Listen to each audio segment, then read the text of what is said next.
Hello, my most amazing artists. Today, I want to talk to you about painting and how to keep our paints looking really nice and fresh, and also how I want you to treat our classroom paintbrushes. So, here we go. First things first, our paintbrush has 4 parts. This tip right here is our brush. It's got the bristles. They're nice and soft, which right now they're wet, okay? But that's the part that gets paint on your paper. This part is a metal part, and it is called a ferrule.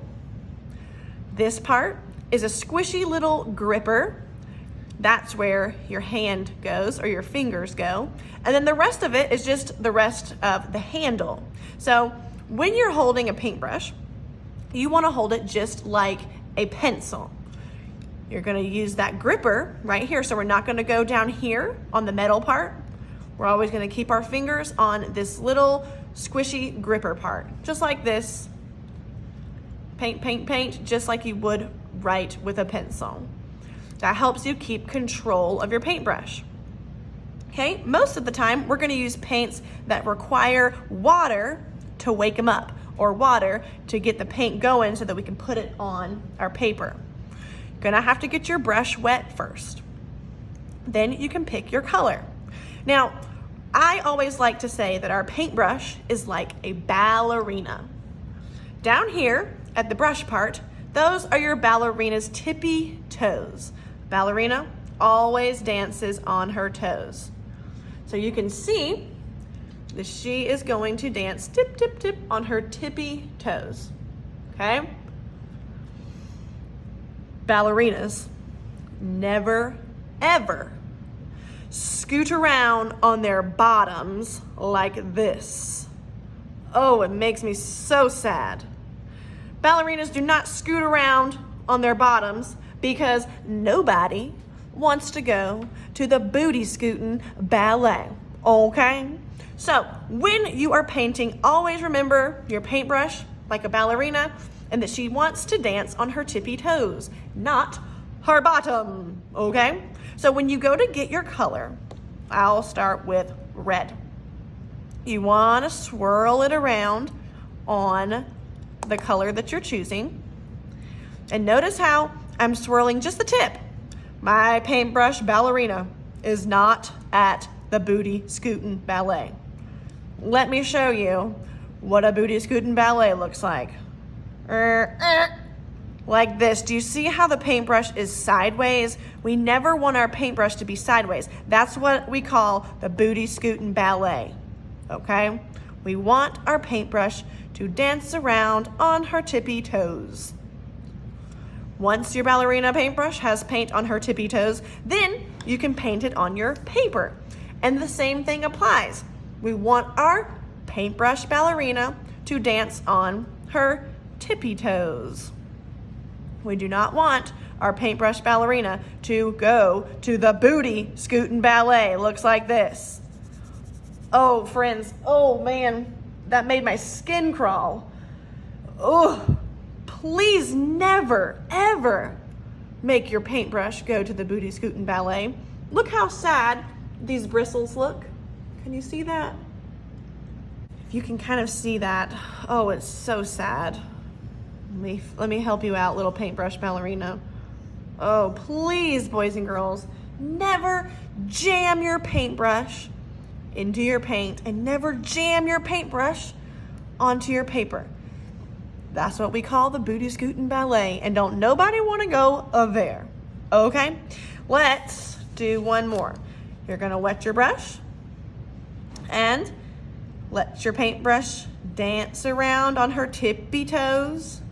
She is not going to the booty scooting ballet.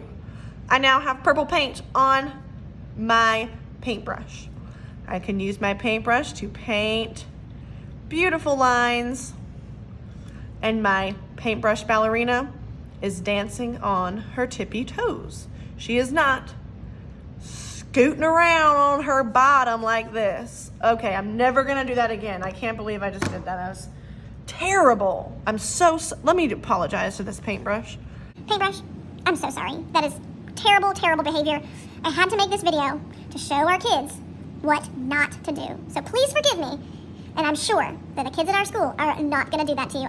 I really hope so. Okay, I think she's okay.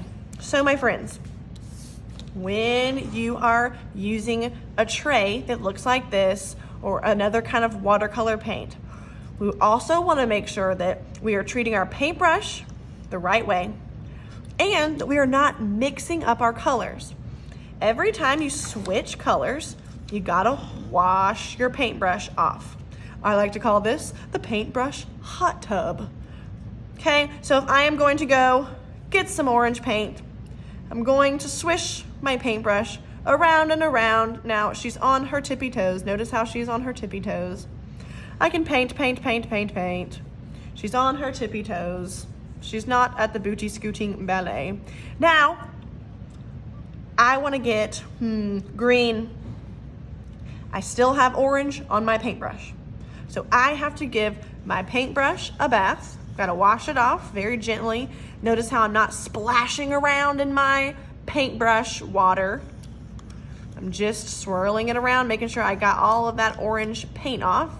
And now I can switch over to green paint. I'm gonna make sure my paintbrush is on her tippy toes and swirl it. And now I can paint.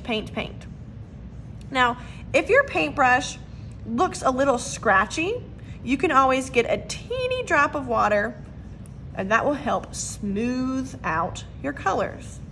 Remember, this paintbrush is dancing on her tippy toes. She is not scooting around on her bottom because nobody wants to go to the booty scooting ballet, okay?